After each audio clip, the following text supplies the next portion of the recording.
दोस्तों, अगर आपको ये वीडियो थोड़ा सा भी पसंद आया हो तो प्लीज एक लाइक जरूर कर देना। आज का हमारा टारगेट है 1100 लाइक्स का। मैं जानता हूं कि आप लोग ये इजीली कंप्लीट कर सकते हो क्योंकि आप सब हो सुपर अमेजिंग। तो छोटी सी रिक्वेस्ट है, लाइक करो, कमेंट करो और चैनल को सब्सक्राइब करना मत भूलना। जंग यिदिंग शेनतोंग को चोयू बेस पर ले गया। वहां पहुंचते ही लुदाहाई अपने लोगों के साथ वेलकम में खड़ा था। मीजांग, वेलकम टू आवर इंस्पेक्शन। वो मुस्कुराया। डेंग ने चारों तरफ देखा, लेकिन किसी में भी स्ट्रॉन्ग फाइटर की एनर्जी महसूस नहीं हुई। क्या ये लोग भी झांगी की तरह डिसगाइज मास्टर हैं? उसने सोचा। झांगी ने लू से कहा, तुम लोग अपने काम करो, मैं बस अपने फ्रेंड को बेस दिखा रहा हूं। इसके बाद दोनों बेस के अंदर घूमने लगे। लोग सी फूड इकट्ठा कर रहे थे और तीनों मेजर बेस को सप्लाई कर रहे थे। झांगी ने पूछा, तियानहाई सिटी के लोग कैसे लगे? डेंग ने हंसते हुए कहा, लाइफ तो ठीक लग रही है। झांगी ने सीरियस होकर कहा, मैं उनकी स्ट्रेंथ की बात कर रहा हूं। डेंग बोला, सॉरी, मेरी नजरों से वो छुपा रह गया। झांगी बोला, नहीं छुपा, वो रियली बहुत वीक है। पूरे सिटी में 5000 पॉइंट से ऊपर के लोग गिने चुने हैं। डैंग शॉक्ड रह गया। इतना वीक टेरिटरी? झांगी बोला, पिछले कुछ साल मजबूरी में गए, मैं इन्हें प्रॉपर ट्रेंड नहीं कर पाया। अब सिचुएशन चेंज हो रही है। तुम समझ गए ना? मैं चाहता हूं कि तुम मेरी आर्मी को ट्रेन करने में हेल्प करो। डिंग ने बिना हिचक ओके कह दिया। अगर तुम मेरी हेल्प करोगे तो मैं सब कुछ शेयर करूंगा, टेक्नोलॉजी भी। झांग यी ने पूछा, वूगू में क्या करोगे? मिसाइल जैसी चीजें रिस्क लेंगी। डेंग स्माइल करते हुए बोला, डोंट वरी, हम पुराने फैमिली से हैं, हमारे पास अपने मेथड्स हैं, और अगर कुछ हुआ भी तो उसे एक्सीडेंट कह देंगे। जांगी ने शोल्डर उचका दिए, जो करना है करो, बस मुझे इन्वॉल्व मत करना। मैंने पहले ही बहुत लोगों को ऑफेंड कर रखा है। इनह्यूमन आर्मी की योजना लोगों को बुलाया। मुझे हर वक्त सिटी की डिफेंस नहीं करनी चाहिए, किसी को ट्रस्ट करना होगा। इसलिए इनह्यूमन टीम बनाना बेस्ट ऑप्शन है। फैटीसू बोला, इतने वीक लोगों पर रिसोर्स वेस्ट करना सही है? झांगी ने उसकी तरफ देखा।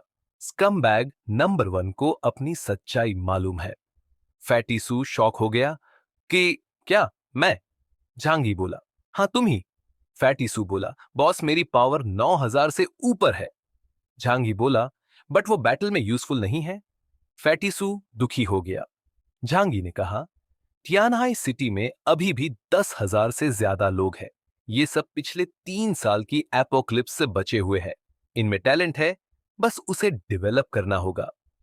जो केयर ने चिंता जताई, इतने लोगों को साइंटिफिक ट्रेनिंग देना आसान नहीं होगा। झांग यी बोला, हमारे पास हेल्पर है। उसने बैली चांगचिंग और वू दी की तरफ देखा। चांगचिंग आर्मी ट्रेनर था। झांग यी बोला, तुम सब मेरी टीम का पार्ट हो, बाकी को भी बुलाओ और ट्रेनिंग स्टार्ट करो। चांगचिंग बोला, ऑर्डर रिसीव कैप्टन। यांग शिनशिन बोली, क्यों ना एक इनह्यूमन स्कूल बनाया जाए। झांग यी की आंखों में चमक आ गई। यांग बोली, सिर्फ बैटल स्किल्स नहीं, हमें उनकी आइडियोलॉजी और मॉरल एजुकेशन भी इंपॉर्टेंटली देनी होगी। भगवान बना दो।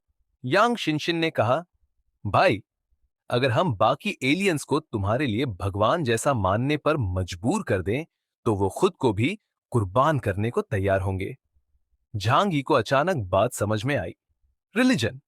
शिन शिन बोली, तुम पहले से ही टियानहाई सिटी के प्रोटेक्टर माने जाते हो। अगर हम इसे थोड़ा गाइड करें तो लॉयल फॉलोअर्स खुद बन जाएंगे। इसके लिए कुछ लोकल टैलेंट्स का यूज किया जाएगा। झांगी ने हामी भरी और तुरंत एकेडमी बनाने की तैयारी शुरू कर दी। लोकेशन चुनी गई, टियानचिंग कॉलेज, जहां शिनशिन और लू करेन पढ़ते थे। पुराना कॉलेज बर्फ में दबा था, लेकिन क्लीनिंग और थोड़ी मरम्मत से वो फिर से चल सकता था। फोकस, खास टैलेंटेड लोगों को सिलेक्ट करके उन्हें अच्छी न्यूट्रिशन, ट्रेनिंग और आइडियोलॉजिकल एजुकेशन देना। फिजिकल ट्रेनिंग के लिए टेंगू टीम के मेंबर्स काम आ सकते थे, लेकिन आइडियोलॉजी के लिए सही इंसान चाहिए था। शिनशिन मुस्कुराई। मा वेनजिंग, वो एक ओजस्वी स्पीकर और बिजनेस लीडर रह चुका था। जब यान लियू आइलैंड से लोग आए थे, तभी उसका टैलेंट झांग यी ने देखा था। इतिहास गवाह है, स्पीच पावर ने कई महान लीडर्स को जनता का हीरो बनाया। यहां तक कि पिछली सदी का वो मस्टैच वाला शख्स भी इसी ताकत से पूरी दुनिया में तबाही लाया। इस सब की जिम्मेदारी झांगी ने जो केयर को सौंप दी, क्योंकि उसे अभी एडो ऑपरेशन की तैयारी करनी थी। कुछ दिन बाद डेंग शेंतोंग वापस लौटा। कोलंबियन नेवी के मूव होते ही हम फिर से निकलेंगे सीधा इमॉर्टल माउंटेन की ओर। झांगी को जिनशुए और ड्रैगन सैंपल वापस लेना था, इससे पहले कि दुश्मन फिर से लौटे। तीसरा साल है एपोकैलिप्स का। अब झांगी एक ब्लैक चेरी लेवल म्यूटेंट है, 20,000 पॉइंट्स की एबिलिटी इंडेक्स। अब ये उसका पहला अटैक ऑपरेशन है, और वो भी नियोनन कंट्री के खिलाफ। वो खुद को कोई एक्सट्रीम नेशनलिस्ट नहीं मानता, लेकिन अगर जापान को नीचा दिखाने का मौका मिले तो खुशी जरूर होगी। उसने कहा था, मैं ये दिखाने के लिए नहीं कर रहा कि मैं कितना महान हूं, मैं वो सब खुद वापस लेने आया हूं जो हमसे छीना गया था। अचानक एक सुबह फॉग वैली से एक भीषण एनर्जी ब्लास्ट हुआ। झर भरा धुंध छुट गया और आसपास की जमीन फिर से तबाह हो गई। ईस्ट चाइना सी में पोर्ट के बाहर समुंदर बेकाबू हो गया। समंदर से एक विशाल ब्लू ब्लैक शेल बाहर आया। श्वानवू, ईस्ट चाइना का सबसे ताकतवर वॉर बीस्ट। चिंगलोंग और सुजाकू भी पहुंचे, और सभी की नजर अब फॉग वैली पर थी। अब किंगलोंग एक इप्सिलन लेवल एलियन बन चुका था, और सुजाकू भी जल्द ही ब्रेक थ्रू के करीब थी। चारों रक्षकों में से 3 आ चुके हैं, लेकिन व्हाइट टाइगर का पद अभी भी खाली है। ईस्ट चाइना सी रीजन में इस समय कोई भी ऐसा नहीं है जो बाकी 3 के बराबर हो सके। चिंगलोंग ने श्वानवू की ओर देखा। श्वानवू, तुम्हें कुछ महसूस हुआ? श्वानवू की भारी आवाज समुंदर पर गूंजी। कुछ खास एनर्जी की हलचल थी, शायद कोई पावरफुल वेपन है, लेकिन दूरी बहुत ज्यादा है, कंफर्म नहीं कर सकता। सुजाकू ने अपने हाथ सीने पर बांधे। वह डार्क रेड कॉम्बैट यूनिफॉर्म में थी, जिस पर आइस ब्लू पैटर्न्स बने थे। उसका चेहरा ठंडा लेकिन सुंदर था। मैंने ये सारी सिचुएशन ली शुआई को रिपोर्ट कर दी है, लेकिन श्वानवू, ली शुआई तुम्हारी बातों को ज्यादा सीरियसली लेता है। अब बताओ क्या करे? वो पहले भी 2 बार फॉगी वैली जा चुकी थी, और हर बार कोई बड़ी मुसीबत हुई। पिछली बार तो वो मुश्किल से बच पाई थी। श्वानवू बोला, मेरी मैन बॉडी मिस्ट वैली एबिस में नहीं जा सकती, और तुम्हारी स्ट्रेंथ से वहां जाना अभी बेहद डेंजरस होगा। वहां की कोई शक्ति शायद नाराज हो चुकी है। चिंगलोंग ने भौहें चढ़ाई। अगर ऐसा है तो कोलंबिया ओशन फ्लीट वालों को फायदा मिल सकता है। श्वानवू बोला, लेकिन जान बचाना जरूरी है। उसकी आंखों में गहराई थी। तुमने कभी डीप सी नहीं देखा, इसलिए नहीं जानते कि वहां क्या क्या थ्रेड्स छिपे हैं। जब मुझे इप्सिलोन का दर्जा मिला, लगा कि मैं ओशन का किंग हूं, लेकिन जब समुंदर के बॉटम तक गया, तब रियलाइज हुआ कि मैं कितना शैलो था। मिस्ट वैली उतना सिंपल नहीं है जितना दिखता है। तुमने अभी सिर्फ इसकी सरफेस को टच किया है। चिंगलोंग और सुझाकू ने उसकी बात मान ली। अब देखते हैं कोलंबिया वाले क्या करते हैं। कार्डाइल्स और कैनेलो के 2 लोग फॉग वैली के पास ही हैं। वो शायद कुछ करेंगे। जैसा कि अंदेशा था, ओशन फ्लीट भी फॉग वैली की हलचल को इग्नोर नहीं कर सकती थी। Fleet commander 5 star admiral Greto Douglas ने तुरंत लॉर्ड ऑफ सी कार्टियर्स और पियर्सर यासिन कैनेरो को बुलाया। आज ये दोनों चेन्स ऑफ हेल की सबसे बड़ी ताकत थे। कैनेरो एक लेटकमर था, लेकिन कोलंबिया की रिसोर्सेज की मदद से वो अब कार्डाइल्स की बराबरी पर आ गया था। दोनों कमांडर के ऑफिस पहुंचे। डगलस ने पाइप पीते हुए कहा, सिंगडाओ आइलैंड पर फिर मूवमेंट है। ये थ्रेट भी हो सकता है और अपॉर्चुनिटी भी।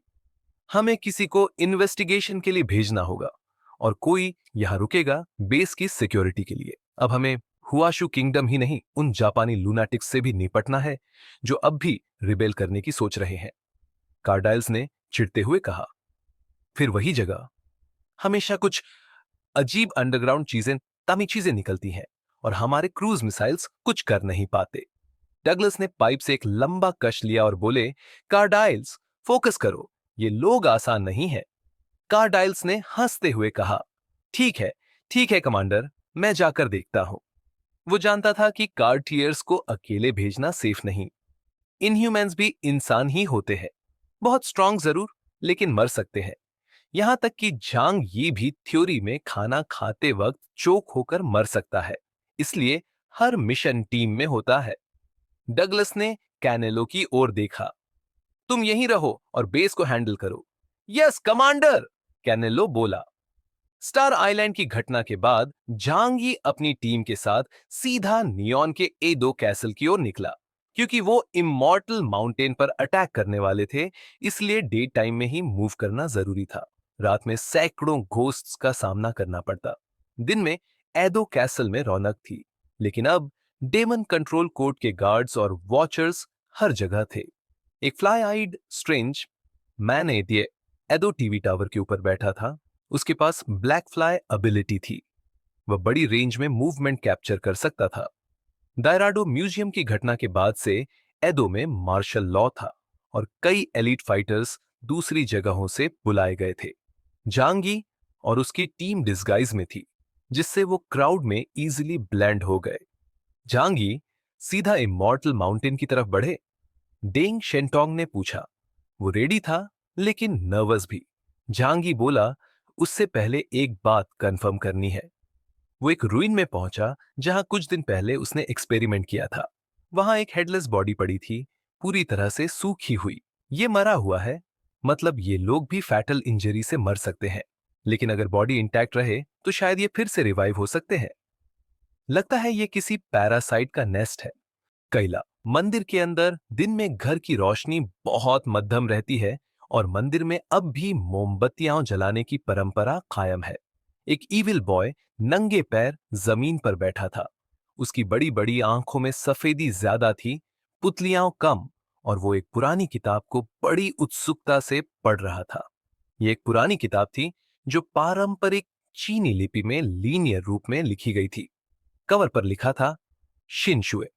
वो अपनी उंगलियां काट रहा था और उसकी आंखें लाइन द लाइन घूम रही थीं। कमाल है, हुआसू देश के प्राचीन समय में ऐसे एलियंस भी होते थे।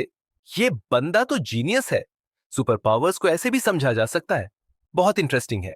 शिनशुए ने उसे एलियन पावर्स हासिल करने और खुद को स्ट्रांग बनाने की इंस्पिरेशन दी। इसी वक्त मंदिर के कोने में स्पेस अचानक डिस्टॉर्ट होने लगी। तीन काले बुर्का में फिगर्स वहां प्रकट हुए। अरे, तुम लोग यहां क्या कर रहे हो? ईविल बॉय ने उनकी ओर देखा और शांति से पूछा। एक शैडो बोला, दुश्मन आ रहा है, सावधान रहना। दूसरे ने कहा, एदो हमारी जड़ है, इसे कोई नष्ट न करे। तीसरे ने कहा, अभी हम मदद नहीं कर सकते, वो आदमी हमें पहचान चुका है। ईविल बॉय मुस्कुरा उठा। बहुत बढ़िया। बहुत टाइम से कोई मजेदार ओपोनेंट नहीं मिला। उसने अपनी उंगली को इतनी जोर से काटा कि कड़क की आवाज आई। वासु का क्या उस, हाँ, मजेदार। फिर उसने बुक्स के ढेर से एक स्मार्ट डिवाइस निकाला और एक फाइल खोली। एक ब्लू होलोग्राम में झांग यी का चेहरा दिखाई दिया। क्योस स्पेस यूजर है, code name absolute defence, physical attacks को स्पेस से ब्लॉक करता है, एस्केप मास्टर भी है। ईविल बॉय और भी ज्यादा मुस्कुराने लगा। डिफेंस और भागने में एक्सपर्ट, हाँ हाँ, और मजेदार। वो शैडोज की ओर मुड़ा। कोई तरीका है उसे ए2 से भागने से रोकने का? एक बोला, स्पेस को ब्लॉक करना होगा। दूसरा, हम उसे ए2 में ट्रैप करेंगे, फिर शिकार शुरू होगा। तीसरा, ये तुम्हारी होम ग्राउंड है, तुम इमॉर्टल हो, टाइम तो भरपूर है, जितना चाहे दबाओ। ईविल बॉय बोला, फिर तो बस हंटर का इंतजार करो। इमॉर्टल माउंटेन के पास झांग ये अपनी टीम के साथ एदो कैसल पार कर इमॉर्टल माउंटेन तक पहुंचा। ये ज्वालामुखी अब प्योर वाइट था, एक्सट्रीम कोल्ड की वजह से। झांगी ने दूर से पहाड़ को देखा और कहा, एक्शन शुरू करो डेंग शेंतोंग। लियांग युए आदि ने इशारा मिलते ही दोनों दिशाओं में दौड़ लगा दी। झांगी सबसे ताकतवर खुद को छुपा नहीं सकता था, उसे ही मुख्य हमला करना था। बाकी का काम था छोटे एनिमीज को हटाकर टारगेट तक पहुंचना। झांगी के पास सिर्फ मु यान, यांग शिन शिन और हुआ हुआ थे। लियांग युए आदि के जाते ही झांगी ने दूर से अपना हाथ उठा दिया। डेमन कोर्ट के एलियंस सतर्क हो गए और हमला किया। कौन हो तुम? मरना है क्या? झांगी ने देखा तक नहीं। तभी हुआ हुआ का शरीर विशाल बीस्ट में बदल गया। बाल स्पाइक बनकर बारिश की तरह बरसे। डेमन कोर्ट के एलियंस मरते चले गए। कैसल में बैठे ईविल बॉय ने दूर देखा वो आ गया। झांगी ने हवा में मुट्ठी भींची। पूरा आसमान काला हो गया। एक काला वॉर्टेक्स बना जो पूरे पहाड़ को ढकने लगा। स्टार्स ऑफ डार्कनेस आई उतराओ। काले होल से वॉइड पावर निकली। चमकते डार्क सितारे बने और नीचे गिरने लगे। कैसल के अंदर डेमन कोर्ट के बड़े अधिकारी चौंक गए। नारुमी बोला, इतनी टेरिफाइंग पावर। इविल बॉय बोला, अभी तो गेट तक पहुंचना बाकी है। एलियंस ने डिफेंस क्रिएट किया, लेकिन डार्क स्टार्स की ताकत के आगे सब कुछ पिघल गया। कैसल के ऊपर एक ब्लैक रोप में व्यक्ति प्रकट हुआ। ब्रॉन्ज मिरर को हवा में घुमाया, जो एक बैरियर बनाकर टावर को बचा रहा था। एडो कैसल के पुराने हिस्से से एक और बैरियर उठ चुका था। झांगी को पता भी नहीं चला। झांगी ने बीस्ट की ओर देखा। हुआ हुआ, दिखा दो इन्हें। हुआ हुआ ने मुंह खोला, ब्लड एनर्जी इकट्ठा की और बूम! एक विशाल लेजर बीम सी कैसल की ओर चली गई। हुआ हुआ का अटैक बेहद खतरनाक था। उसकी पावर अब 13,000 पॉइंट्स तक पहुंच गई थी। एक झटके में वो पहाड़ की चोटी को उड़ा सकती थी। लेकिन जैसे ही उसकी ताकत कासल टॉवर तक पहुंची, एक टेढ़ा मेढ़ा बैरियर अचानक उसके सामने प्रकट हुआ और सारा हमला रोक लिया। इसी वक्त अंडाइंग माउंटेन से एक धुंध फैलने लगी। सब कुछ धुंधला हो गया। इस कोहरे के बीच एक विशाल और पुराना महल धीरे धीरे उभर आया, जो झांगी और हुआ हुआ के सामने आ खड़ा हुआ। यह महल किले से भी पुराना और बड़ा था, लेकिन इसमें अजीब सी घोंसली एनर्जी थी। झांग यी ने अपनी barrier of all things active कर दी और ट्रैकिंग ऑल थिंग्स से फ्यूचर मूवमेंट्स को स्कैन कर रहा था। लेकिन जल्द ही ग्रे स्मोक उनके आगे निकलकर पूरे एदो कासल में फैल गई। झांग यी ने ऊपर देखा। पूरा आसमान अंधेरे में डूब चुका था। क्या ये एदो कासल अब शांत था और कोहरे में बड़ी बड़ी भूतियां आकृतियां नजर आने लगी। तो ये नाइट परेड ऑफ 100 डीमंस इंसानी तौर पर पैदा की गई चीज है। क्या दिन को भी रात में बदला जा सकता है? झांगी मुस्कुराया, थोड़ा कड़वाहट से। अब जब युद्ध शुरू हो चुका है, तो कोई भी सरप्राइज मायने नहीं रखता। पीछे से डीमंस की दहाड़ें और तेज हो गई। झांगी ने कहा, हुआ हुआ, इन्हें रोको। हुआ बिना कुछ कहे पलटी और एक हाई एनर्जी पार्टिकल रे छोड़ी, जो डीमंस को चीरते हुए जमीन तक फाड़ गई। झांगी ने सामने खड़े प्राचीन महल की ओर देखा और बोला, गॉड्स डोमेन प्यूरिफिकेशन। लेकिन यह अटैक उस महल को जरा भी नुकसान नहीं पहुंचा पाया, जैसे कोई इनविजिबल फोर्स उसे प्रोटेक्ट कर रही हो। जो भगवानों का आदर नहीं करता वो यहां से नहीं जा सकता। एक डरावनी सी आवाज गूंजी। झांगी ने देखा, एक काली चोगा पहने शख्स महल की छत पर खड़ा था। गॉड, यहां तो टॉयलेट संभालने वाला भी खुद को भगवान कहता है, झांगी ने तलखी से कहा। उसके दाहिने हाथ में मौजूद स्वॉर्ड इन द ट्री से एक विशाल तलवार बनी, जिसे उसने जमीन में गाड़ दिया। उसी वक्त जमीन से मोटी मोटी बेलों का जंगल उगाया, जो तेजी से महल को निगलने लगा। जैसे ही जंगल ने महल को लपेटा, महल का भारी पुराना गेट धीरे धीरे खुला। अंदर से पर्पल धुआं निकला और दो बड़ी काली ग्लव्स पहने हाथ बाहर आए। एक हेडलेस जायंट घोस्ट बाहर निकला, 30 मीटर से ऊंचा, काले लाल प्लेट आर्मर में लिपटा हुआ। उसका सिर नहीं था, लेकिन वहां स्मोक का गोला था, जिसमें दो रेड लाइट्स चमक रही थीं। यह था डेविल, तायरानो मासाकादो। उसने अपनी तलवार से जंगल को एक ही वार में चीर दिया।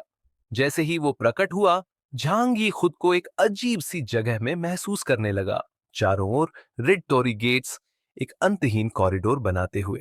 ये तो कोई स्पेशल डोमेन है, इल्यूजन या शायद रूल बेस्ड पावर। झांगी ने अपनी तलवार संभाली और बाएं हाथ में व्हाइट ऑल पिस्टल निकाली। उसने होली सिल्वर बुलेट फायर की, जो बिजली की तरह तायरा की ओर बढ़ी। बट वो इतनी तेजी से हिला कि उसने तलवार से गोली को काट दिया। झांकी ने लगातार 3 और गोलियां दागी। तायरा मासाकादो उन पर झपटा और जैसे ही तलवार घुमाई, बुलेट्स अचानक हवा से गायब हो गई और उसके चेस्ट के सामने प्रकट हो गई। यह था गन फाइटिंग टेक्निक, फेटेड रीइंकार्नेशन। तीनों गोलियां सीधा शरीर से टकराई और भीषण ब्लास्ट हुआ। हालांकि वो पीछे हटा, लेकिन डैमेज सीमित था। झांगी बोला, इंटरेस्टिंग, ये कोई इप्सिलॉन क्लास एंटिटी है, पर क्या ये भी नाइट परेड का हिस्सा है? बिना रुके झांगी ने अपना अल्टीमेट मूव एक्टिवेट किया। उसकी आंखों में व्हाइट लाइट घूमने लगी और आसपास की स्पेस डिस्टॉर्ट होने लगी। एक इनविजिबल फोर्स ने पूरे एरिया को मोड़ते हुए तायरा मासाकादो को बॉल की तरह स्क्वीज कर दिया। God's domain purification. तायरा की आर्मर चकनाचूर हो गई। अंदर एक स्केलेटन जल रहा था काली आग में। अब वो एंशिएंट अनडेड घोस्ट बस एक जलती हुई हड्डियों की आकृति बन चुका था, लगभग चकनाचूर। आज का झांग ये अब वो एलियन नहीं रहा जो सिर्फ डिफेंस में ही माहिर था। ब्लैक चैरियट लेवल तक पहुंचने के बाद उसकी अटैक पावर में जबरदस्त इजाफा हुआ। पुराने जमाने के रिवाइव हुए घोस्ट्स और गॉड्स भी अब उसके हमलों को सह नहीं पा रहे थे। मंदिर के ऊपर खड़े उस काले साए की आंखों में हैरानी थी। ये इतना स्ट्रांग कैसे हो गया? डेमन कोड से मिली इन्फो तो गलत निकली, लेकिन तब तक बहुत देर हो चुकी थी। झांगी के हाथ में मौजूद व्हाइट ऑल गन्स लगातार बारिश जैसी गोलियां बरसा रही थीं। तायरा मासाकाडो की तेज तलवार भी इन बुलेट्स की डायरेक्शन बदलती चाल का सामना नहीं कर पाई। विस्फोट होते रहे और डिवाइन रियल्म की दूसरी प्योरिफिकेशन ने मासाकाडो की हड्डियों को बिखेर दिया। पर झांग ये अलर्ट था। उसे पता था कि ये घोस्ट्स बार बार रिवाइव हो सकते हैं। और जैसे ही हड्डियां हिलने लगी, उसने ऊपर मंदिर की तरफ और उस काले साए की तरफ देखा। इन्फिनिट रेजरेक्शन का कोई ना कोई सोर्स तो जरूर होगा, या क्या ये वही है? उसने अपनी तलवार को वापस ब्रेसलेट में बदला और दूसरी व्हाइट ऑल निकाली। वॉइड एनर्जी से एक विशाल ब्लैक वोर्टेक्स उसके पीछे बन गया, जैसे कोई काला सूरज हो। वॉइड की ताकत उसकी दोनों गन्स में भरने लगी। जैसे ही एनर्जी क्रिटिकल पॉइंट पर पहुंची, दोनों गन्स मर्ज होकर एक जबरदस्त अटैक करने लगी। The hellbird of destruction. जैसे ही ट्रिगर दबाया गया, एक ब्लैक हेलबर्ड टेम्पल की ओर चला गया। मंदिर के ऊपर खड़ा काला साया भी डर गया।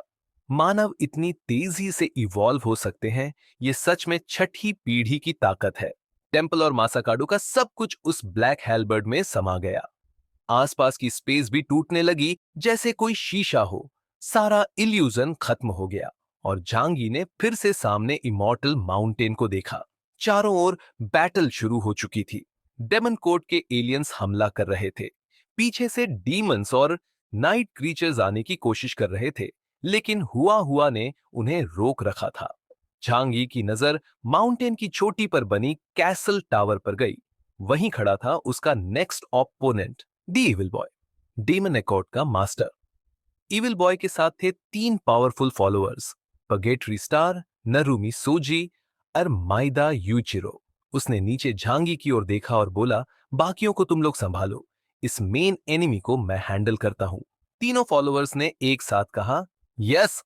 तभी इविल बॉय तोप की तरह पहाड़ से नीचे कूदा। कियानलोंग आर्मर ने झांगी को अलर्ट किया, टारगेट लॉक। झांगी ने ले लिया अपना सबसे खतरनाक स्नाइपर राइफल, लेली। वॉइड एनर्जी से लॉर्ड होकर इस गन से निकली गोली सीधे इविल बॉय को लगी। पर नतीजा चौंकाने वाला था। इविल बॉय ने वो भारी गोली अपने दांतों से चबा डाली। उसके मुंह से धुआं निकल रहा था, आंखों में पागलपन और चेहरे पर था मॉकिंग स्माइल। झांगी अब सीरियस हो गया। लांसलॉट तक मेरी गोली नहीं झेल पाया और ये उसे मुंह से पकड़ लेता है। रीइंफोर्समेंट टाइप एलियन है शायद, उसने सोचा। इविल बॉय के बारे में उसकी जानकारी बहुत कम थी, ठीक वैसे ही जैसे इविल बॉय को झांग यी के बारे में कम पता था।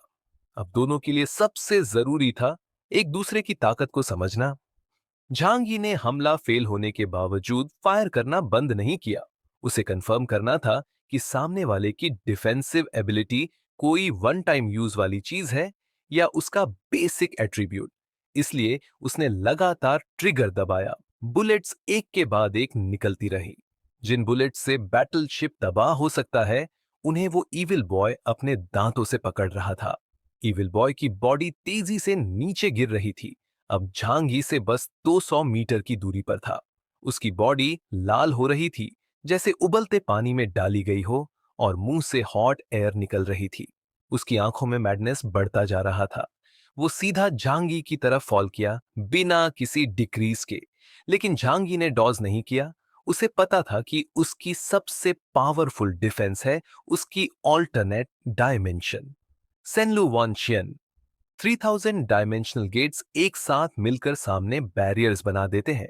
इविल बॉय अगर गेट में फॉल करता है तो सीधे फंस जाएगा। वो बिना किसी हिचक के डायरेक्ट गेट में चला गया। जांगी ने इमीडिएटली गेट क्लोज कर दिया। उसे लगा अब ये ट्रैप हो गया, पर सिर्फ 2 सेकंड बाद गेट वाली जगह पे एक टेरिफाइंग ब्लास्ट हुआ। इतनी पावरफुल एनर्जी निकली कि झांगी भी थोड़ा शॉक हो गया। इसकी पावर तो मेरी के बराबर लग रही है। जापान में ऐसा एलियन कैसे हो सकता है? उसे लगा था कि वहां इतनी स्ट्रॉन्ग एप्सिलॉन नहीं होगी, लेकिन अब उसकी थॉट्स बदल गई। ब्लास्ट ने एक डायमेंशनल गेट डिस्ट्रॉय कर दिया और इविल बॉय फिर से प्रकट हो गया। वो मंकी जैसे स्टाइल में पीछे भागा और जमीन पे लैंड कर गया। फिर एक टेरिफाइंग स्माइल दी। डीमॉन कोड का ये लॉर्ड कोड नेम शूटनडोजी, एबिलिटी इंडेक्स अननोन। झांगी ने धीरे से अपनी रिस्ट घुमाई। लगता है इसे इंस्टेंटली किल करना पॉसिबल नहीं है। ना जब दो एप्सिलॉन आमने सामने थे। अनडाइंग माउंटेन की असली बैटल शुरू हुई। बाकी लोग बेकार नहीं थे। एदो में जो युमा टिंग यी रेन बचे थे, वो सभी टॉप क्लास थे। उनका मिशन था स्काई गार्ड, पैलेस को प्रोटेक्ट करना। डेंग शेंटोंग एंड लियांग यूए अपनी टीम के साथ ऊपर की ओर बढ़ रहे थे। रास्ते में स्नो से ढका जंगल था और तभी कुछ अनयूजुअल साउंड्स आई, स्नोफ्लेक्स गिरने की। लियांग यूए ने कहा, कोई आ रहा है और बहुत सारे लोग हैं। जैसा एक्सपेक्ट किया था वैसा ही डेंग ने जवाब दिया, हाथ में ग्रिफिथ स्वॉर्ड लिए। जांगी और हुआ हुआ ने सबसे बड़ा थ्रेट इविल बॉय और नाइट परेड ऑफ 100 डीमोनस को हैंडल कर लिया था। अब बाकी की फाइट इनकी थी। अंकल यू भारी बॉडी के साथ स्लोली स्नो में चल रहा था, लेकिन उसकी ट्रेनिंग ने उसे इस हार्ड एनवायरनमेंट में भी काबिल बना दिया। उसने चारों ओर देखा। डार्कनेस में कुछ वुल्फ लाइक शैडोज मूव कर रही थी। डिंग ने स्माइल करते हुए कहा, अब छिपने का कोई फायदा नहीं है। उसने राइट हैंड उठाया और एक सुपर नेचुरल एनर्जी बॉल बनाई, जो धीरे धीरे ग्रो करती हुई स्काई में जाकर ब्राइट मून बन गई। मूनलाइट में सब क्लियर दिखा। चारों ओर डीमॉन कोड के लोग थे, ब्लैक सूट में, फेस पर क्लियर किलिंग इंटेंशन के साथ। फैटी जू ने फिंगर से गिनती की, कम से कम 500 से 600 तक होंगे और हम मैक्सिमम 10। अंकल यू ने पूछा, क्या हुआ फैटी जू, फिर से डर लग रहा है? थोड़ा बहुत, फैटी ने कहा, लेकिन अब इसकी हैबिट हो रही है। वो धीरे से बुदबुदाया, अब मुझे भी फाइटिंग सीखनी होगी। हर बार बॉस पे डिपेंड नहीं कर सकता। लॉस का पेन ही इंसान को स्ट्रांग बनाता है। लियांग यूए की तलवार ड्रैगन हल्की सी बाहर निकली, एक वार्निंग साउंड के साथ। एक स्ट्रांग एनिमी आ रहा है।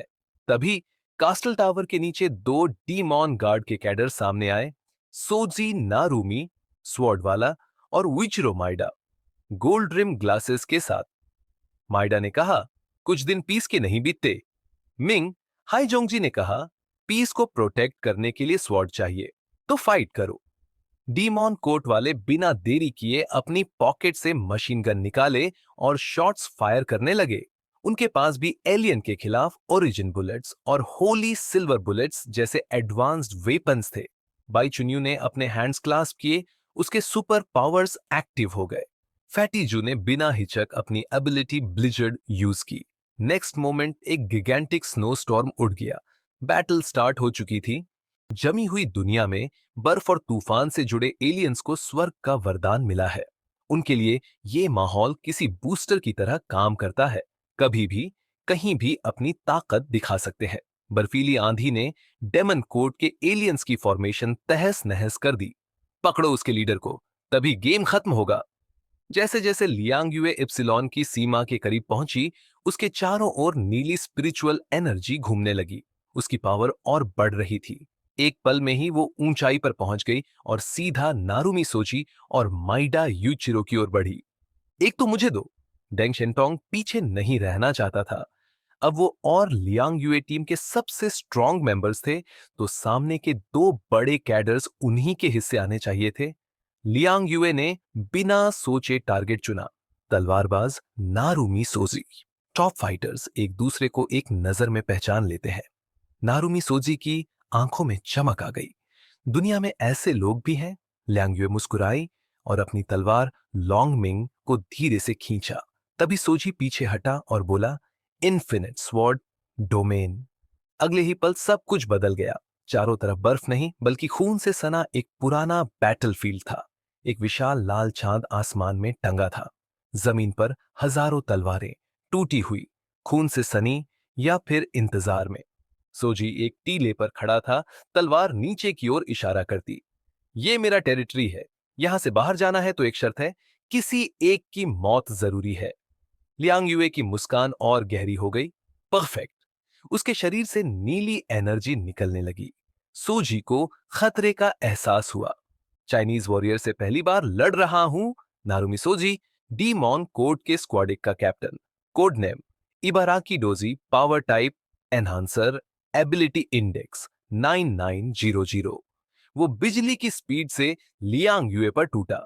उसके साथ उड़ती तलवारें भी हमला करने लगी। लियांग युए ने एक ही वार में कई तलवारें तोड़ डाली। नारुमी की रफ्तार जबरदस्त थी। उसकी स्वॉर्ड स्किल्स नॉन स्टॉप थी। पर लियांग युए की लॉन्गमिंग तलवार, मोटी और सीधी, हर वार को डिफेंड कर रही थी। धीरे धीरे लियांग युए के काउंटर अटैक्स भारी पड़ने लगे। ताकत में सोजी पीछे था। एक वार में बैटलफील्ड में 1000 मीटर लंबी दरार बन गई। सोजी ने फिर से पोज लिया। एक और तेज अटैक। किकुई चिमोनजी सीधे लियांग युए की गर्दन की ओर। बाल उड़ गए पर वार खाली गया। लियांग युए ने पलटकर जबरदस्त वार किया। सोजी को डॉज करना पड़ा। अब उसने हवा से एक और तलवार उठाई और फिर रन करते हुए रास्ते में तलवारें उठाकर उन्हें फेंकने लगा। 1000 स्वर्ड्स फ्लो। लियांग युए ने देखा, ये इन्फिनिट स्वॉर्ड डोमेन असल में सोजी की वेपन मास्टरी का प्लेटफॉर्म था। अब दोनों के बीच लगातार तलवारों की बरसात होने लगी। असली टक्कर शुरू थी। वहीं दूसरी ओर डेंग शेनटोंग सीधा पहुंचा माइडा यूइचिरो के सामने। बिना कोई बात किए उसने अपनी ताकत इस्तेमाल की। हवा में स्वॉर्ड पैटर्न्स बने और कई ट्रांसपेरेंट मिरर्स से घेराव हो गया। एक बार माइडा बचा, लेकिन अगले ही पल उसकी कमर से खून बह निकला। यह हमला आया कहां से? डेंग की एबिलिटी थी, एचिंग ऑफ स्काई। माइडा चौंका, लेकिन फिर मुस्कुराया। अब मजा आएगा, अब तुम मेरा दूसरा रूप देखोगे। मैदा यूइचिरो ने बोलना खत्म किया और अपने गोल्डन फ्रेम वाले चश्मे उतार दिए। उनका सूट फट चुका था और उनकी मसल्स गुब्बारे जैसे फूलने लगी। उनका शरीर तेजी से बढ़ रहा था। उनकी स्किन काली होने लगी और घना बाल भी उगाया। चेहरा बिगड़ गया। हड्डियां क्रैक क्रैक की आवाज कर रही थी। माथे से दो मोटे लंबे सींग निकल आए और नीचे से इंसानी टांगें स्पाइडर जैसी 8 टांगों में बदल गईं। अब सामने था 50 मीटर लंबा एक मॉन्स्टर, बैल जैसा सिर, इंसानी शरीर और मकड़ी की टांगे। उसने डेंग शेनतोंग की तरफ देखा और नथनों से गर्म हवा छोड़ी।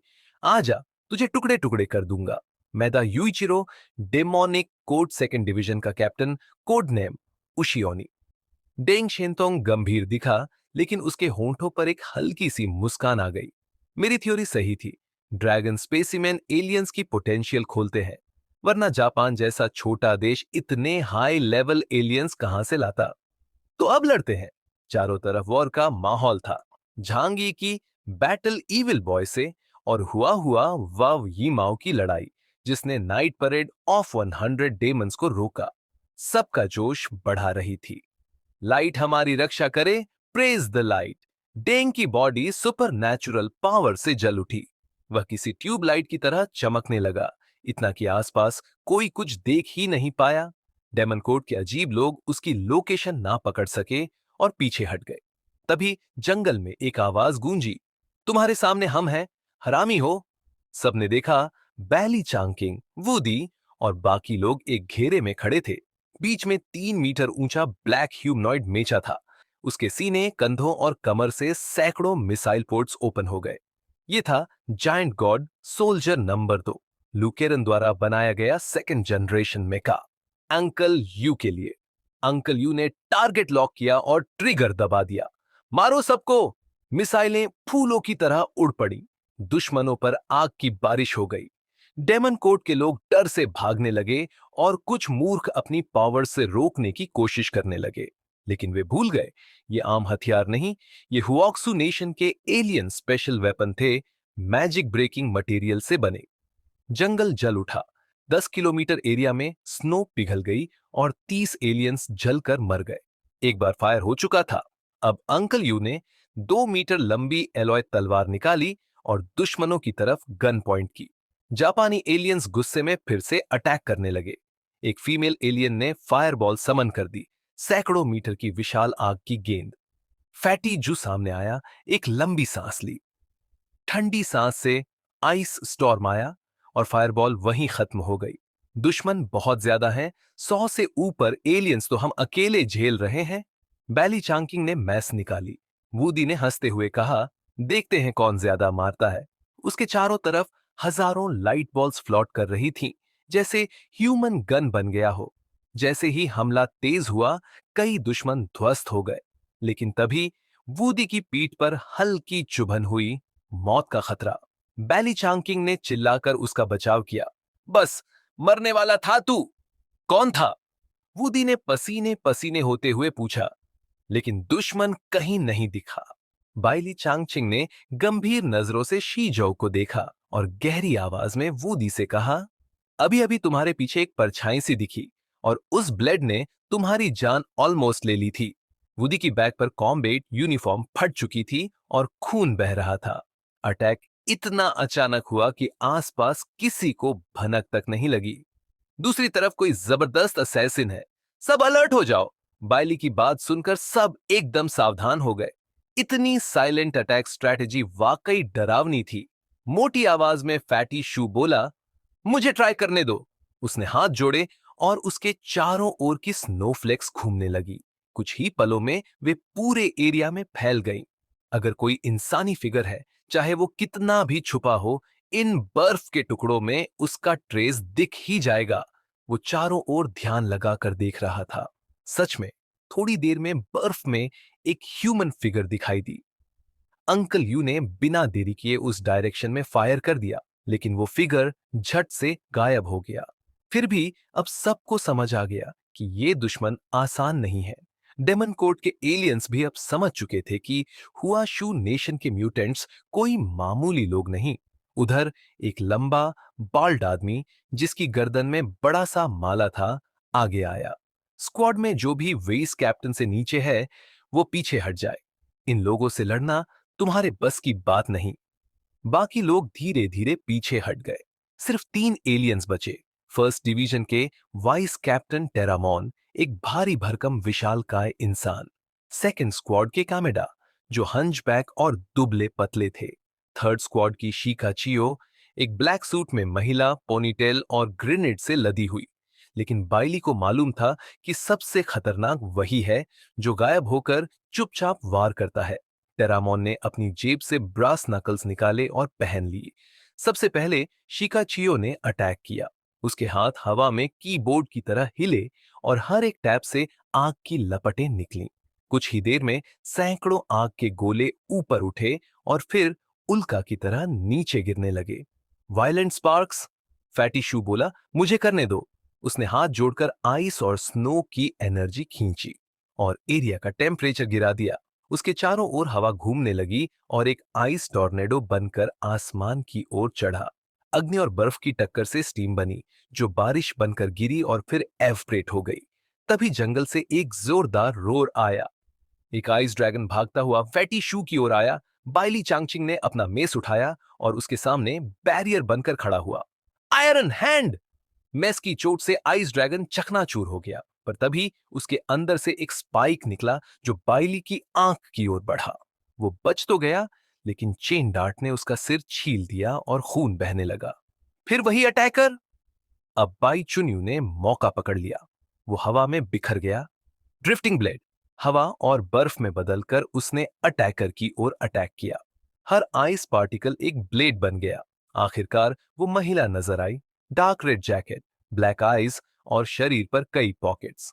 कैप्टन ऑफ थर्ड डिवीजन, तमा मोनोमाए उर्फ परगेटरी प्लैनेट, म्यूटेंट इंडेक्स 9600। उसने हाथ से सील बनाया। Wind escape. आसपास हवा घूमने लगी और बर्फ को रोक लिया। बाईचुन्यू हंस पड़ा। मुझे लगा था तू फिर से वही चाल चलेगी। उसने हवा का इस्तेमाल कर आइस ब्लेड्स को और तेजी से घुमाया और सीधा वार किया। परगेटरी प्लैनेट थोड़ा कंफ्यूज हुई, लेकिन पैनिक नहीं किया। उसने अपनी कमर से एक रेड बुलेट निकाली और जमीन पर मारी। फ्लेम्स उसके पैरों से उठी और चारों तरफ फैल गईं। बर्फ, आग और जहर तीनों ने हमेशा एक दूसरे को कंट्रोल किया है। बाई चुन्यू आग से कुछ देर के लिए फंस गया और परगेटरी स्टार की लोकेशन खो बैठा। आग बुझाने के बाद चारों तरफ बिखरे हुए बर्फीले ब्लेड उड़ रहे थे। तभी जहर भरा धुआं उसकी ओर बढ़ने लगा। बाई चुन्यू को समझ आ गया कि कुछ गड़बड़ है।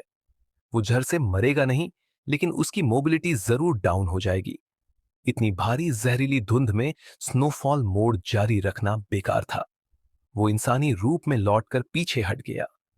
लेकिन तभी उसे ऐसा महसूस हुआ जैसे कोई जहरीला सांप उसकी निगरानी कर रहा हो। बिल्कुल वैसी ही फीलिंग जैसे वूडी को हुई थी। वो अलर्ट हो गया, लेकिन पर्गेटरी स्टार बहुत तेज थी। वो कई निंजुत्सु में एक्सपर्ट थी और उसके हमले लगभग अनडिटेक्टेबल थे। एक कुनाई सीधे उसकी गर्दन की ओर आई। अगर वो ब्लेड में बदलता तो जर में फंस जाता, न बदलता तो बचना मुश्किल था। बाकी साथी या तो दूर थे या घायल। बाइचुन्यू ने टीथ भींचे और दोबारा अपना शरीर तोड़कर पलट गया। सारा बर्फ अब गहरे हरे जहर में डूब चुका था। सिर्फ 30 सेकंड में दोनों डिप्टी कैप्टन गंभीर रूप से घायल हो चुके थे।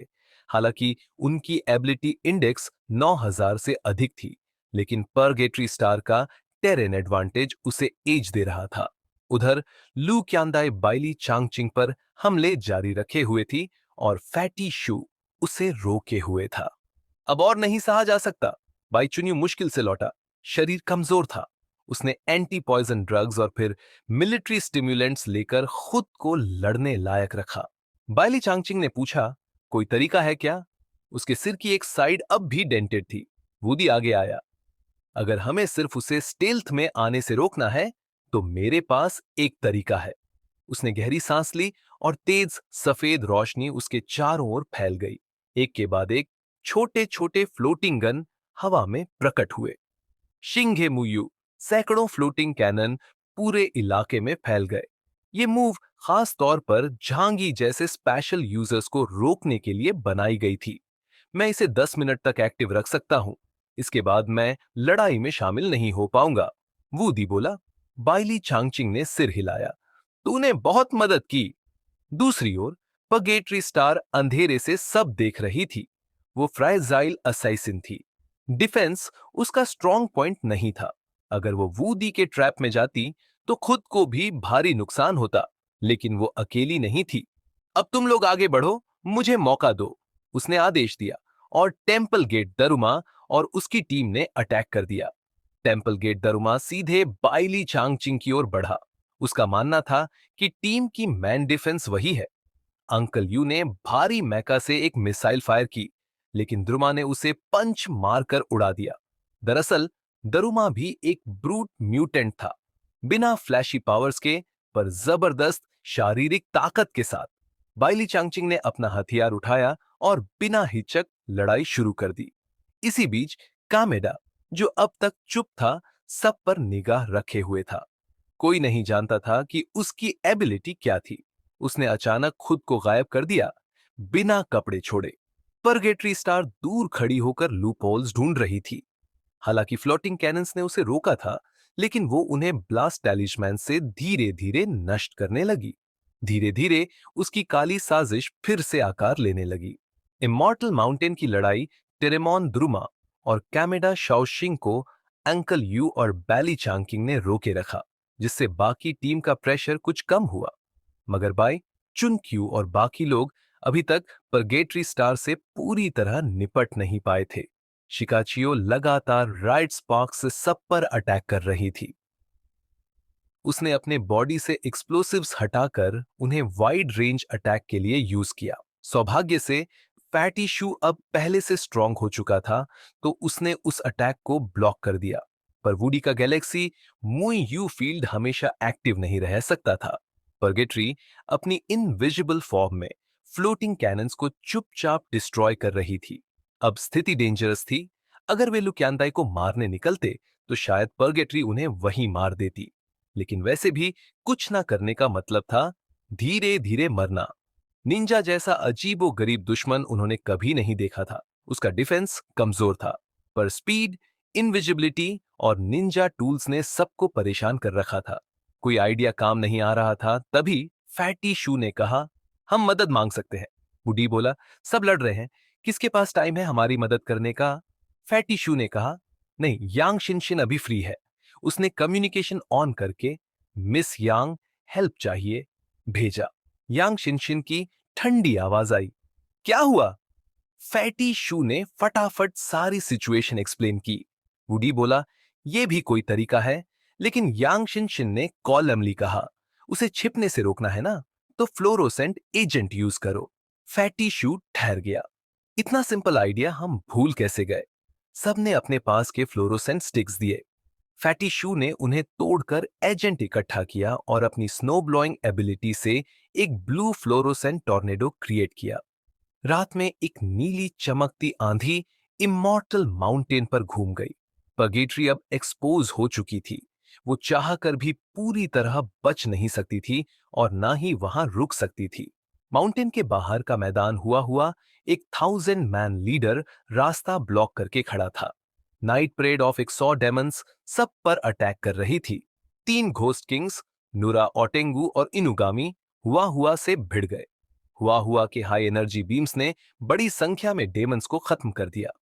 अब जांगी फुल पावर में इविल बॉय से लड़ रहा था, पर उसे लगा उसने उसे अंडर एस्टिमेट किया। इविल बॉय ने उसकी होली सिल्वर बुलेट को मुंह से थूका और प्रोक करके कहा, और मारो। झांगी बोला, अब देख मेरी डिविने रियलम प्यूरिफिकेशन क्या करती है। इस बीच 3 काले साए एक क्लिफ पर खड़े थे, जैसे शैडो प्रोजेक्शन हो। एक ने कहा, यह बंदा काफी पावरफुल लग रहा है। दूसरा बोला, क्या ये ड्रैगन कंट्री से है?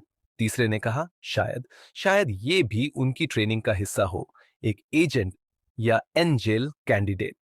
झांगी ने गन तानी और अगली वॉइड पावर्ड सिल्वर बुलेट चलाई।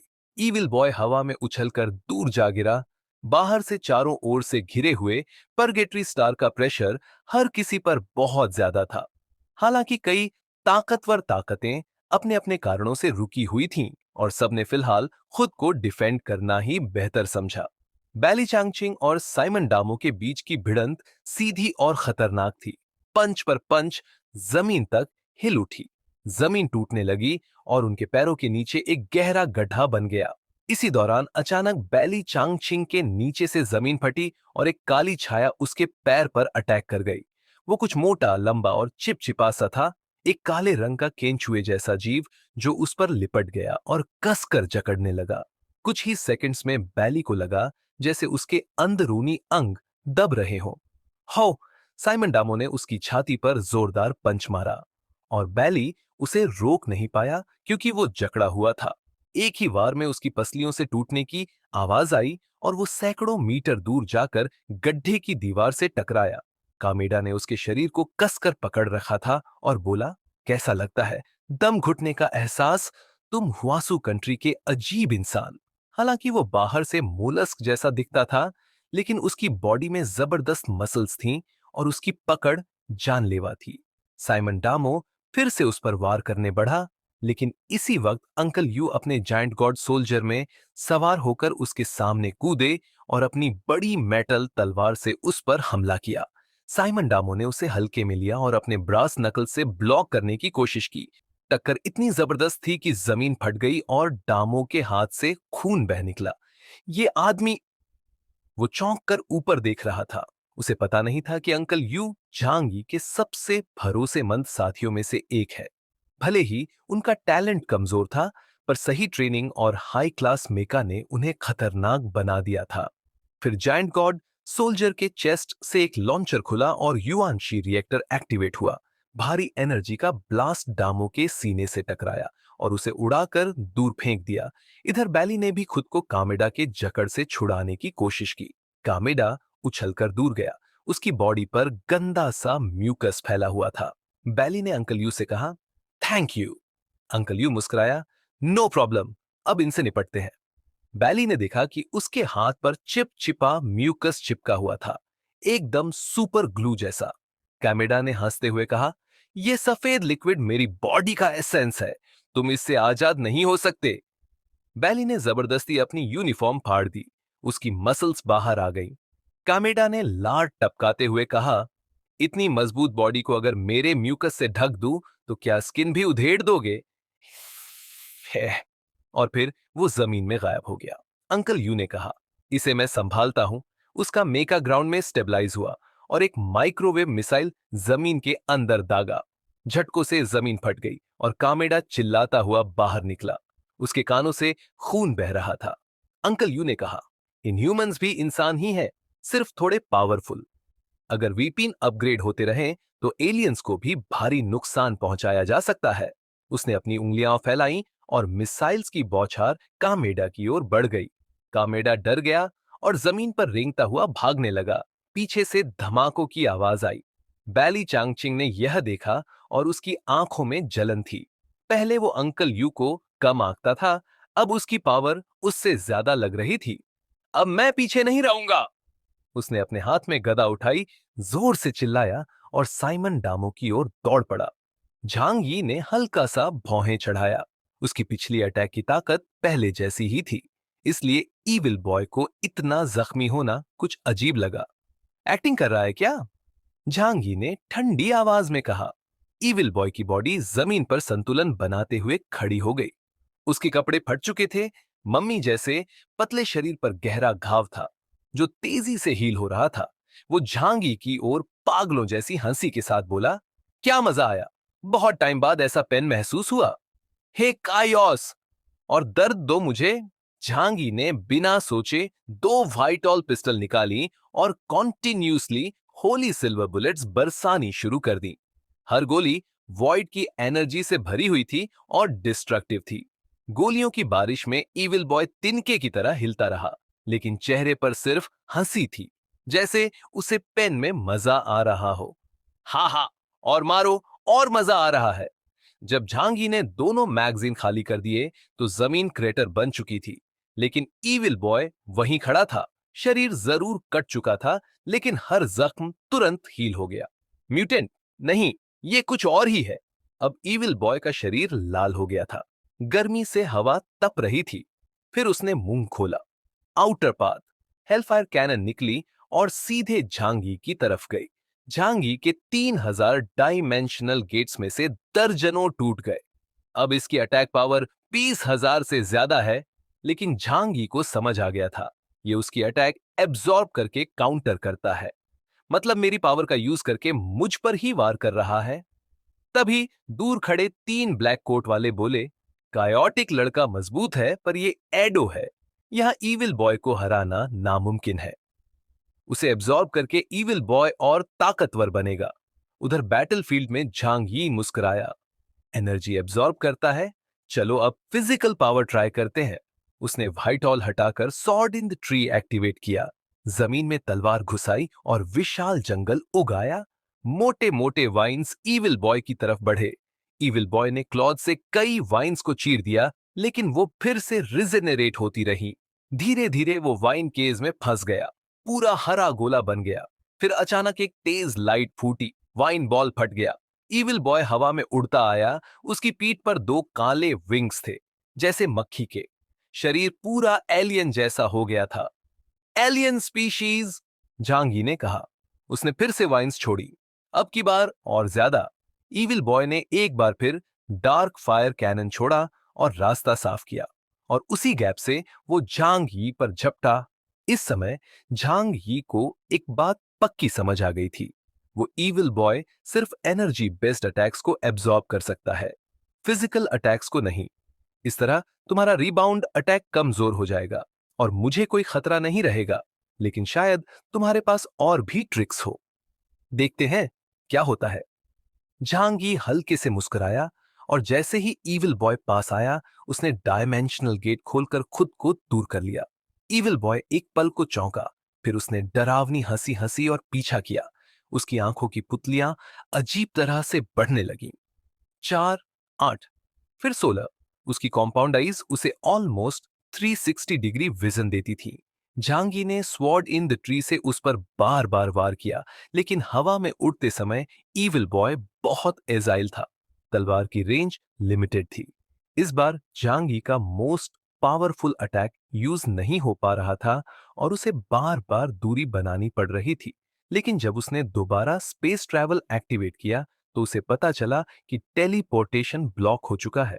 उसके पीछे एक इनविजिबल बैरियर बन चुका था। तो ये पहले से मेरी तैयारी कर चुके हैं।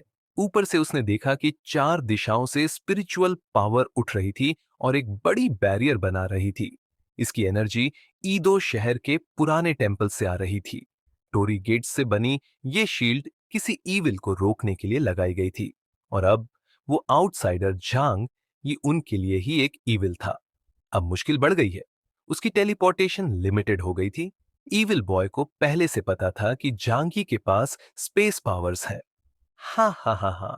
ईविल बॉय ने हंसते हुए फिर अटैक किया।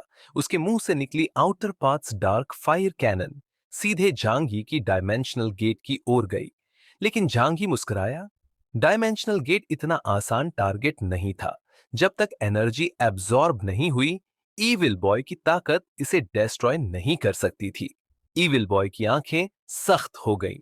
ये टॉर्टॉइस शेल सच में हार्ड है। एप्सिलॉन रैंक के बीइंग्स को मारना आसान नहीं होता। हर कोई एक जीनियस है। ईविल बॉय ने हाथ फैलाए। परफेक्ट। अब मैं तुझे धीरे धीरे खत्म करूंगा। वो अपनी होम ग्राउंड पर था, जबकि झांग ये ज्यादा देर तक फाइट नहीं खींच सकता था। डीमन कोर्ट और कोलंबिया नेवी की थ्रेड बनी हुई थी। नीचे परेड करते डीमंस भी खतरा थे। हुआ हुआ कुछ समय के लिए रोक सकता था, बट नॉट फॉर एवर। इसलिए झांग यी का पहला प्लान था ईविल बॉय को जल्दी हराकर अंदर घुसना। अगर ऐसा नहीं हुआ तो ये फाइट महीनों चलेगी। झांगी ने लंबी सांस ली। इस दुनिया में कोई एब्सोल्यूट डिफेंस नहीं होती। अगर पावर स्ट्रांग हो तो सबसे टफ डिफेंस भी टूट सकता है। God's domain purification. उसने अपना सबसे पावरफुल शॉर्ट रेंज अटैक किया, बिना किसी सिग्नल के, सीधा बॉडी पर। ईविल बॉय का शरीर अंदर की ओर कंप्रेस होने लगा। उसकी हड्डियां टूटने लगीं और शरीर गोल हो गया। खून का बड़ा थक्का उसके मुंह से निकला। पेन से उसका चेहरा बिगड़ गया, बट उसकी आंखों में अजीब सा एक्साइटमेंट था। उसने इस अटैक की एनर्जी को जबरदस्ती एब्जॉर्ब किया और फिर एक और फायर कैनन छोड़ा। लेकिन इस बार झांगी रेडी था। उसने पहले से एवरीथिंग ट्रैकिंग एक्टिव कर दिया था। उसने स्पेस ट्रैवल यूज करके खुद को हटा लिया। फायर कैनन आसमान की तरफ चला गया। झांगी ने देखा ईविल बॉय को भी चोट पहुंचाई जा सकती है। लेकिन एक बात अब भी खतरनाक है। ईविल बॉय का बॉडी खुद ब खुद हील होने लगा। उसकी हड्डियां जुड़ गईं, पंख फिर से बन गए। वाह, और ज्यादा ताकत दिखाओ, ये मजा आ रहा है। उसने फिर हंसते हुए कहा। जेंग यी उस शैतानी लड़के को देख रहा था, लेकिन उसके चेहरे पर जरा भी डर नहीं था। वो जानता था कि जब तक दुश्मन की ताकत और कमजोरी पता ना हो, लड़ाई मुश्किल होती है। लेकिन एक बार समझ आ जाए तो जीतने का रास्ता आसान हो जाता है। अब यह साफ हो चुका था कि जैंग यी का अटैक उस लड़के की एनर्जी एब्जॉर्ब लिमिट से ज्यादा है, मगर उस ईविल बॉय के पास जबरदस्त सेल्फ हीलिंग पावर थी। उसे एक बार में मारना मुश्किल था, लेकिन क्या वो बार बार खुद को हील करता रहेगा? नामुमकिन है। सुपर पावर की भी एक लिमिट होती है। मतलब अगर हम लगातार अटैक करते रहे तो उसका लिमिट टूट सकता है। जैंगी ने डिफरेंट स्पेस से स्पेशल फूड निकाला और एनर्जी रिचार्ज करने लगा। अब से वो फुल वॉयलेंट मोड में लड़ने वाला था। जैसे ही उसने सुपर नेचुरल फूड खाया, एनर्जी वापस आने लगी। उसकी आंखों में अब मौत का इरादा था और ईविल बॉय ने भी ये महसूस किया। उसने आर्म्स फैलाए और जैंगी को उकसाया। आजा, देख लें कौन पहले मरेगा, लेकिन मैं बता दूं वो तू ही होगा। पास खड़ी एक शैडो ने भी कहा। एडो कैसल में ईविल बॉय को मारना नामुमकिन है। जैंगी चुप रहा, लेकिन उसके पीछे एक बड़ा वॉइड वॉरटेक्स बनना शुरू हो गया। वॉइड एनर्जी उसकी सबसे बड़ी ताकत थी। उसने कंडेंस्ड वॉइड नाम का एक लीथल अटैक किया। एक तेज वॉइड बीम सीधा ईविल बॉय के सीने में जा धंसा। ये वार इतना तेज था कि सीधा उसे चीरता हुआ इमॉर्टल माउंटेन के पार निकल गया। ईविल बॉय अब तड़पते कपड़े की तरह झूल रहा था, सीने में बड़ा घाव और फिर से हील करने की कोशिश। उसके सीने से व्हाइट सा कुछ निकल रहा था जो घाव भरने की कोशिश कर रहा था। लेकिन अब वो एक नया अटैक चार्ज कर रहा था। Outer path dark fire cannon. जैंगी ने तुरंत डायमेंशनल गेट खोला।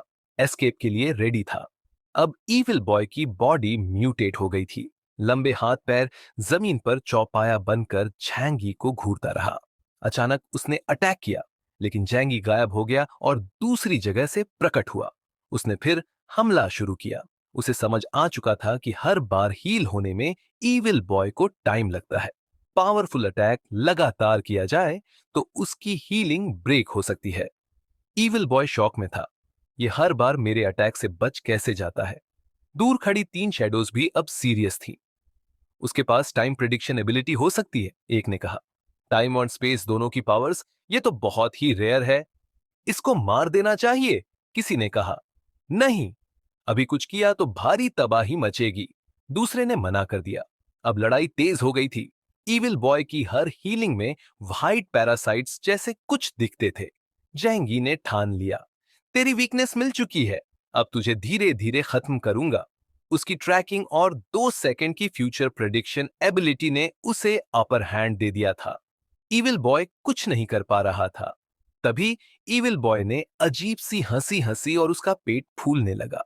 फिर अचानक उसने मुंह खोलकर एक बड़ा सा सफेद मैस बाहर उगला। वाह! उसे देखते ही जैंगी का चेहरा उतर गया।